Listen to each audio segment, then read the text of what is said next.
Hello Mangli గారా? Hello ఎవరు? Hello Mangli గారా? హలో, నేను మురళీకృష్ణ అండి. నా పేరు signature studio anchor. Hello hello sir, నా పేరు మురళీకృష్ణ, నేను సిగ్నేచర్ స్టూడియో యాంకర్. మంగ్లీ గారు ఉన్నారా? లేదండి, ఈవెంట్ జరుగుతుంది. ఈవెంట్ జరుగుతుందా? మేకప్ అది అంతా అయిపోయిందా? చెప్పండి. ఈరోజు షో ఉంది, ఈరోజు కాలేజ్ షో. Okay okay. ఏం లేదు, ఇప్పుడు ఈ సోషల్ మీడియాలో ఇది ఒకటి వైరల్ అవుతుంది కదా, ఏదో స్కామ్ జరిగిందని చెప్పేసి. హలో, ఫేక్ న్యూస్ అంటే అంత కావాలన్నా చేస్తున్నారు. దానికి సంబంధించి రేపన్నా ఎల్లుండన్నా కొంచెం చూసి మాట్లాడతాం. మీరండి? మీరు? నేను తన బ్రదరే మాట్లాడుతున్నా, శివ చౌహాన్. శివ చౌహాన్, ఓకే. అంటే ఇప్పుడు ఈ స్కామ్ 150 కోట్ల స్కాము, 300 కోట్ల స్కామ్ ఏదైతే ఆరోపణలు వస్తున్నాయో, ఇప్పుడు ఈ అడ్వకేట్ సుబ్బు మీ మీద చేస్తున్న ఆరోపణలు కానీ, బాధితులు చేస్తున్న ఆరోపణలు కానీ, ఇవన్నీ అబద్ధం అంటారా? అవన్నీ అబద్ధాలండి.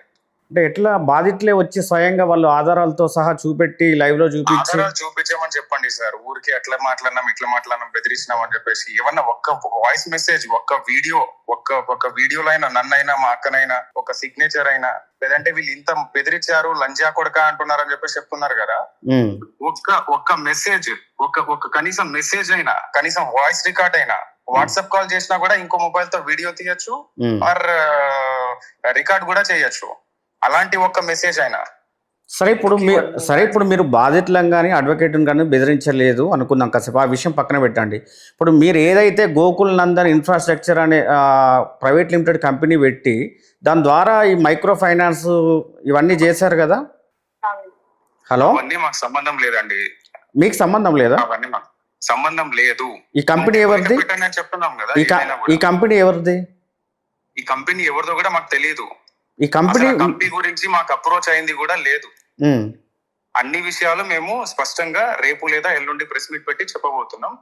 ఓకే. అంటే ఇప్పుడు ఈ బాధితులంతా కూడా మీకు ఏం డబ్బులు ఇవ్వలేదా? లేదండి, మాకు సంబంధమే లేదు.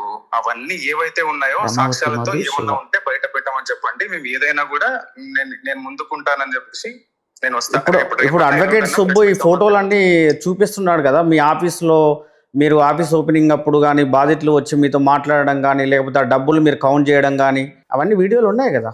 ఆ వీడియోస్ అవి ఏమున్నాయో ఆ ఎక్స్ప్లెనేషన్ నేను చూసుకుంటానండి. అవన్నీ పోలీస్ డిపార్ట్మెంట్ ఉంది, సంస్థలు ఉన్నాయి, అవన్నీ అవి చూసుకోవాలి. ఈయన డైరెక్ట్ గా మీడియా దగ్గరకు వచ్చి ఈయన ఏదో ఫేమ్ అవ్వడానికో దేనికో చేస్తున్నాడు.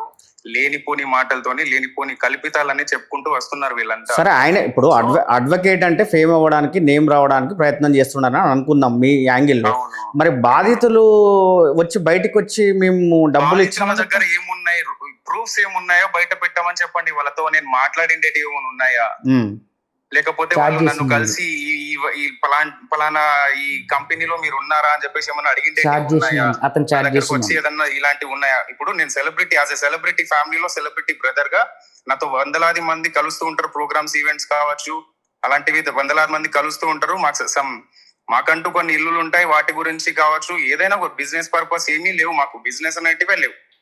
ఇప్పుడు బిజినెస్ లేకుండా ఇప్పుడు ఒకటండి, ఇప్పుడు మంగ్లీ గారితో పాటు చాలా మంది సింగర్స్ ఉన్నారు, యాక్టర్స్ ఉన్నారు, చాలా మంది సెలబ్రిటీస్ ఉన్నారు. వారు ఎవరిపైన ఈ ఆరోపణలు రాంది కేవలం మంగ్లీ పైన ఇచ్చేసి, ఆమె బంజారా బిడ్డ, ఆమె గిరిజన బిడ్డ, ఆమె పైన వస్తే ఎవరు ఏం చేసుకోలేరు కదా, మనం హైప్ అవ్వచ్చు కదా, ఆమె ఎదిగిన ఫేమ్ ని మనం వాడుకోవచ్చు అన్న ఉద్దేశంతోనే చాలా మంది వస్తారు. ఎందుకు ఆమెకే వస్తున్నాయంటే బికాస్ ఆఫ్ గిరిజన బిడ్డ, ఎవరు సపోర్ట్ లేరు, రారు అన్న ఉద్దేశంతోనే అలా చేస్తున్నారు. మాకు ఎందుకండి ఇవన్నీ చిన్న చిన్న చిన్న పల్లెటూరులో నుంచి ఎంతో వాల్యూస్ కలిగిన మా అమ్మ నాన్నలకి 12 years తర్వాత పుట్టి ఎంతో వాల్యూ, ఎంతో ప్రేమగా మేము కుటుంబం మాత్రమే కలిసి ఉంటాం. ఎవరితోనూ కలవము, ఏ మీటింగ్స్ కి మేము పోము. Only commercial. ఏదైతే తను ఈవెంట్స్ చేస్తుందో, ఏదైతే బ్యాండ్ ఉందో దాని గురించి కమర్షియల్ మాత్రమే మాట్లాడుకుంటూ ముందుకెళ్తుంది తప్ప, తను ఎదగడానికి ముందుకు అడుగులు వేస్తుంది తప్ప, ఇలాంటివన్నీ వచ్చినా కూడా తను అయితే సమాధానం చెప్పదు. అంటే మీరు కంపెనీ మీకు ఉన్నది అవాస్తవం, మీకు డబ్బులు ఇచ్చింది అవాస్తవం, బాధితుల ఆరోపణలు అవాస్తవం, అడ్వకేట్ ఆరోపణలు అవాస్తవం, మొత్తం ఇదంతా అబద్ధాలే. వచ్చిన ప్రతి దాంట్లో ఏ విషయమైనా ఒక్క ప్రూఫ్ కావచ్చు, ఎప్పటి నుంచో స్టార్టింగ్ నుంచి ఆరోపణలు కావచ్చు, వాటి గురించి ఒక్క ప్రూఫ్ బయట పెట్టండి, నేను దాన్ని హాజరై నేను సమాధానం చాటింగ్. ఇప్పుడు మీరు శివ చౌహాన్ అంటే మీరు అడ్వకేట్ సుబ్బుతో మీరు చాటింగ్ చేశారు కదా? నాతో కాదు, ఆయనతో అసలు చాటింగ్ చేయలేదు, బాధితులతో ఎవరైనా ఒక్కసారి మాట్లాడిన ఆయనతోని ఒక్కసారి కాల్ చేసి ఇలా పలానా వాళ్ళు అని చెప్పేసి మీ మీద ఇట్లా కేసు పెట్టడానికి ఇట్లా వచ్చారండి అని చెప్పేసి మా అక్క నన్ను కాల్ కలిపితే నేను ఆ రోజు ఊరికి వెళ్ళేటప్పుడు కాల్ కలిపితే ఇట్లా సోన్సో అంట ఇట్లా ప్రాబ్లం ఉంది ఈ ఫోటోల గురించి అడగండి. ఎవరైతే రమావతి మధు తెలియదు అంటండి కదా, మరి రమావతి అదే కంపెనీ గురించి తెలియదు అంటండి కదా, మరి ఈ రమావతి మధు ఎవరండి? ఆ ఫోటోలో అతను ఎందుకు మనకు సంబంధం లేని వ్యక్తి నాకు అప్రోచ్ అయ్యి ఒకసారి నార్మల్ గా థర్డ్ పర్సన్ నుంచి అప్రోచ్ అయ్యి నేను వాసవి అనే ఫ్లాట్ ఏదైతే ఉందో అది మేము సేల్ చేయాలని చెప్పేసి సిన్స్ 2.5 years నుంచి మేము ట్రై చేస్తున్నాం. దానికి సంబంధించిన ప్రూఫ్స్ అని నా దగ్గర ఉన్నాయి. ఎంతో మందిని అడుక్కుంటున్నాము. వాసవిలో ఉండే వాళ్ళని మేము అడిగినాము 2 years బ్యాక్ కూడా. సో అది సేల్ చేసుకోలేదు, స్టూడియో పర్పస్ అని చెప్పేసి చేసుకోవాలని చెప్పేసి మేము ఉన్నాము. సో ఇతను ఏదో మేము తీసుకుంటామని చెప్పేసి వచ్చి మేము ఉంటా అని చెప్పేసి 1 month అట్లా ఉన్నాడు. దాంట్లో 1 month కూడా లేడు ఆయన. ఏటో మామూలుగా నేను అంత నా వర్క్ నేను చూసుకుంటాను, నేను ఆఫీస్ పర్పస్ యూజ్ చేసుకుంటా అని చెప్పేసి 1 month ఉన్నాడు. తర్వాత ఏదో ప్రాబ్లమ్స్ వచ్చి ఇట్లా ఏమో అయిందని చెప్పేసి ఆయన వెళ్ళిపోయిండు. సరే మేము అట్లా వెళ్ళిపోయిండు, డబ్బులు ఇవ్వకుండా వెళ్ళిపోయింది కాబట్టి మనం వాసవి ఇప్పుడు ఏదైతే సేల్ చేద్దాం అనుకున్నా డబ్బులు ఇస్తేనే మనం ఏదైనా సేల్ చేస్తాం. దానికి సంబంధించి ఏం రాకపోతే మేమేం చేస్తాం? ఆయన ఆల్రెడీ సిఐడిలో ఉన్నారని చెప్పేసి చెప్తున్నారు. ఏమనుంటే నిజాలు వాళ్ళే బయట పెడతారు కదా, పోలీసు వాళ్ళే బయట పెడతారు, సంస్థలు ఉన్నాయి. అలాంటి ఆధార్ ఇప్పుడు ఎవరైతే సుబ్బు లాయర్ అనేటోడు ఉన్నాడో ఇప్పుడు ఏదో పదాలు వాడి గలీజ్ పదాలు వాడి అవి చెప్పడానికి కూడా నాకు ఏదో ఈజీగా అనిపిస్తుంది. అలాంటి పదాలతోని ఆయన ఒక ఎఫ్ఐఆర్ ఫైల్ చేసిండు. బాధితులు కూడా అలాంటి ఎఫ్ఐఆర్ ని ఫైల్ చేయరు. ఒక న్యాయవాది అయి ఉండి అకల్పితాలు ఏదైతే కల్పితాలు ఉన్నాయో ఆ కల్పితాలని అట్లా బయట పెట్టడం అవన్నీ అది కరెక్ట్ కాదని చెప్పేసి నేను బాధితుల గురించి నువ్వు ఎట్లా కేసు పెట్టినా నాకు పర్లేదు, వాళ్ళ పెయిన్ వాళ్ళకు. బట్ ఒక న్యాయవాది అయి ఉండి అది పోలీస్ చట్టం ద్వారా తెలుసుకోకుండా ఏది వాస్తవం ఏది అవాస్తవం ఏది అని తెలుసుకోకుండా నన్ను బెదిరించింది, నన్ను ఇది చేసిందని చెప్పేసి వాళ్ళే పిలిపించారు. ఇప్పుడు మంగ్లీ గారు అడ్వకేట్ సుబ్బు ఫోన్ చేస్తే నన్ను టచ్ చేస్తే ఓ కేంద్ర మంత్రిని టచ్ చేసినట్టే చూసుకో అని బెదిరించడం అవాస్తవా? ఎందుకు ఫోన్ కట్ చేసిండు కదా? ఇప్పుడు కేంద్ర మంత్రి అంటంతో ఎందుకు ఫోన్ కట్ చేసిండు? ఆయన పేరు వీళ్ళు యూజ్ చేసుకుంటున్నారు. ఇంకొక విషయం మీకు చూపించాయి కదా, మంగ్లీ దాదాపుగా నాకు ఒక 20-30 సార్లు ఫోన్ చేసింది. 20-30 సార్లు ఫోన్ చేసి ఇదిగోండి ఆ ఫోన్ చేసినవి ఇవన్నీ కూడా ఆవిడ కంటిన్యూస్గా ఫోన్ చేస్తుంటే నువ్వు నాకు ఎందుకు వాళ్ళ తమ్ముడు శివచౌహాన్ మీరు అసలే అడగట్లేదు. నీకు అతనికి సంబంధం లేనప్పుడు నువ్వు ఆ కంపెనీలో వాడితో పాటు ఏం చేస్తానో బాధ్యత. నేను అది అడిగే లోపే కట్ చేశాడు.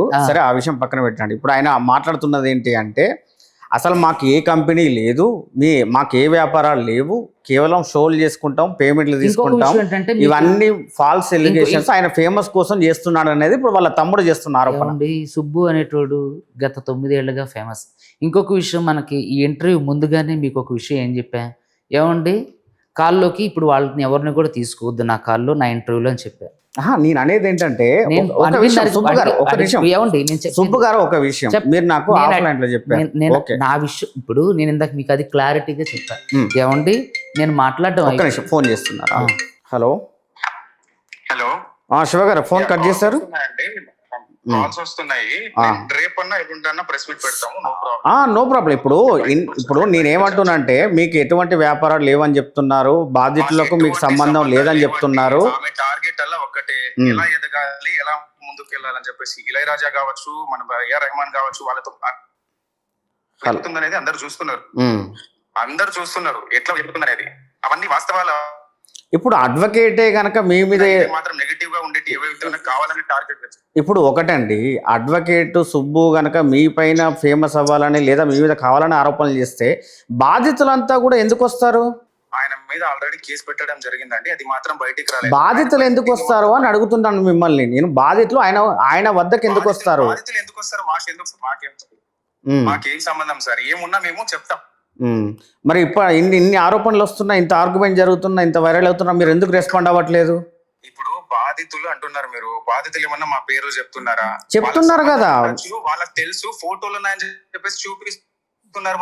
వాళ్ళని కలిసిన ఫోటోలు చూపిస్తున్నారు, వీడియోలు చూపిస్తున్నారు. ఆ మధు అనేట ఆయన డబ్బులు కౌంట్ చేసేది ఉన్నాయి. ఇప్పుడు మీరు ఇప్పుడు మీరు కూడా ఫోటోస్ కౌంట్ చేసే డబ్బులు వాస్తవి అనే అపార్ట్మెంట్ అనేది కాదు, అది ఫేక్. అది ఆ ఫేక్ న్యూస్ తీసుకొచ్చి కావాలని స్ప్రెడ్ చేసి ఆమెని బ్లేమ్ చేస్తున్నారు. కావాలంటే ఎంక్వైరీ చేసుకోమని చెప్పండి, మాకేం అభ్యంతరం లేదు. మరి మంగ్లీ గారు ఎందుకు ఇవన్నీ అబద్ధాలని అసత్యాలని నిరూపించే ప్రయత్నం చేయట్లేదు? లైట్ తీసుకుంటదండి, నేను ఎంత చెప్పినా కూడా లైట్ అంటే కాదండి, ఇది కొన్ని వందల విషయం కావచ్చు. సార్ శివ గారు, కొన్ని వందల కోట్ల స్కామ్ అని బయట పెడుతున్నప్పుడు ఆమె అప్రతిష్ట పాలవుతుందన్నప్పుడు ఇప్పుడు ఒక్కటి సార్, మేము తప్పు చేయనప్పుడు ఇప్పుడు వాస్తవాలు ఏవైతే ఉన్నాయో పోలీస్ కేసు పెట్టిరు కదా, మేము ఏదన్నా ఉంటే అక్కడ చెప్పుకుంటాం, ఏమన్నా ఉంటే ఎంక్వైరీ చేసుకోండి అని చెప్తాం అంతవరకు. ఇప్పుడు ఆ బాధితులకు ఇప్పుడు యాజ్ ఏ సెలబ్రిటీగా ఇలాంటి కాకులు ఇలాంటి ఎవరైతే ఈ దుండగులు ఎవరైతే ఉన్నారో, ఈ చిల్లర అంతా స్ప్రెడ్ చేస్తూ ఉండే వాళ్ళు ఎవరైతే ఉన్నారో అవన్నీ లైట్ తీసుకుంటది.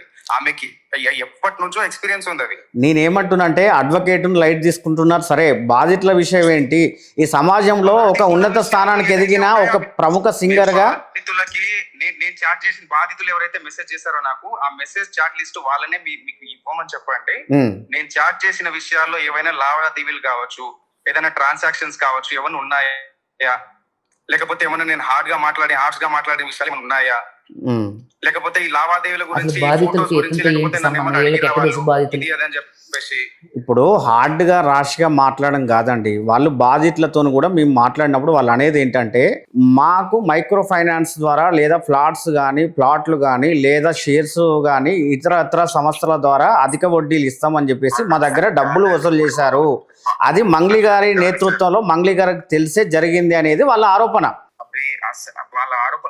వాళ్ళ ఆరోపణలు చేస్తే మేము ఎట్లా దానికి కారణం అవుతాం సార్? అది ఇప్పుడు చాలా మంది ఇప్పుడు ఒక పర్సన్ వెళ్ళేసి మంగ్లీ గారు నాకు తెలుసు అని చెప్పేసి ఫోటో చూపించి నేను ఇట్లా వసూలు చేస్తున్నాను, ఇట్లా నేను బిజినెస్ స్టార్ట్ చేస్తున్నాను అని చెప్పేసి 10 లక్షల రూపాయలకి 10 లక్షల రూపాయలు వడ్డీ ఇస్తాను నేనని చెప్పేసి చెప్తే మీరు ఎట్లా నమ్మి ఇచ్చేస్తారండి? అది నమ్మివ్వడం కాదండి, వాళ్ళ ఆరోపణలే చేస్తున్నారు, వాళ్ళే అసత్యాలు. ఆరోపణలు చేస్తుంటే మీరు ఎందుకు దాన్ని ప్రూవ్ చేసుకోవట్లేదు? మీరు ఎందుకు సమాజం ముందు వచ్చి ఇవన్నీ తప్పుడు ఆరోపణలు మా ఎదుగుదల చెప్పాను కదా సార్, ప్రెస్ మీట్ పెట్టి చెప్తాము అది అని చెప్పేసి. ఆమె లైట్ తీసుకుంటే ప్రతిదీ ఇది లైట్ తీసుకునే అంశం కాదు కదా, సమాజంతో ముడిపడి ఉన్నటువంటి అంశం. కొన్ని వందల మంది బాధితులుగా ఇప్పుడు మీ తండా నుంచి సర్దార్ అనే అతను, ప్రేమ్ అనే అతను, భీమ్రావ్ అనే అతను, రామ్ అనే అతను అడ్వకేట్ సుబ్బుకు కాల్ చేసి మేము కూడా బాధితులమే అని చెప్తున్నారంట. సార్ నేను ఒకటే చెప్తా వినండి సార్, ప్లీజ్ ఇది స్టాప్ చేయండి మొత్తము. తప్పు చేయలేదు, ఏమున్నా లీగల్ గా పోతున్నాము, లీగల్ గా పోయినాం ఆల్రెడీ. 10 days బిఫోర్ కేసు పెట్టినాం ఆయన పైన. ఎవరైతే సుబ్బు అనేటోడు ఉన్నాడో ఆయన పైన కేసు పెట్టినాం. ఓకే, ఇది ఏమైనా కూడా ఉన్నా కూడా మేము లీగల్ గా పోతాం. ఇదంతా మేము అట్లా అవసరం లేదు, మాకు అదంతా అవసరం లేదు. మీడియా కావచ్చు, అది అన్నెసెసరీ థింగ్స్ అన్ని మాకు అనవసరం. ఆమె తప్పు చేయలేదు, నేను తప్పు చేయలేదు, ఏమున్నా కూడా లీగల్ గా పోతాం మేము అంతే. సరే, థ్యాంక్ యూ సార్. ఆడికి చూసారా, ఆడ కనీస గౌరవ మర్యాదలు ఉన్నాయి. ఇప్పుడు అంటే అట్లా ఉంటుంది వాళ్ళ పరిస్థితి. బాధితులందరూ నెత్తే నూరి బాదుకొని అయ్యా బాబు ఇదిగో ఇది చేశారని వాళ్ళ దగ్గర ఉన్న ఆధారం చూపిస్తున్నారు. ఈ ఎవడైతే ఇప్పుడు మాట్లాడిన శివ చౌహాన్ ఉండో వాడు డైరెక్ట్గా బాధితుల దగ్గర నుంచి డబ్బులు తీసుకుంటూ బాధితులతో ఫోటో దిగిండు, బాధితులతో తిరిగిండు, పెట్టుబడులు పెట్టిండు. నేను ఫోటోలు చూపించా కదా ఇప్పుడు. ఇవన్నీ మీరు అడగాల్సింది. మరి మీ ఎవరో నీకు తెలియనప్పుడు బాధితులతో బాధితులతో నేను చాట్ చేసి చూడమన్నారు. అదే చెప్తున్నాడు, బాధితులతో నేను అగౌరవంగా మాట్లాడలేదు, రాజకీయంగా మాట్లాడలేదు అని చెప్తున్నాడు.